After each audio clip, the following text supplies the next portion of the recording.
Ik ben 42, dus wat ik zeg, ik ben net goed en wel begonnen voor mezelf. We hebben ook jonge kinderen die het boeren wel leuk vinden, dus dan zoek je toch een stukje toekomst.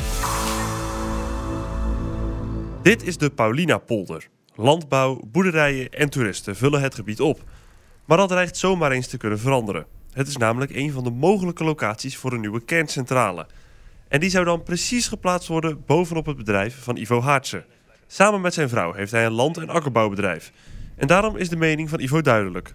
Ja, niet leuk. We hebben het hier net overgenomen van mijn schoonouders een paar jaar geleden. We zijn de boel aan het opbouwen. We kennen deze grond goed. En dat scheelt toch allemaal wel.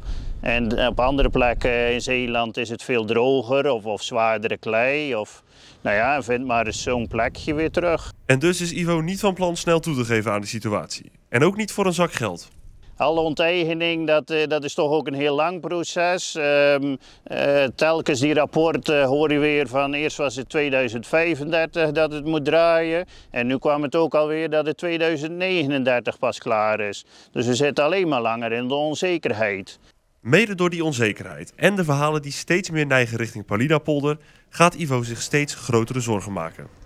Dus 16 mei kwamen de laatste rapporten uit. En als je die rapporten leest en ook de rapporten hebben EDF, dus de Franse kerncentralebouwer, en Westinghouse, de Amerikaanse kerncentrale, hebben gekeken hoe goed het past in Borselen. En daar staat eigenlijk in van het past wel heel slecht en het is heel duur.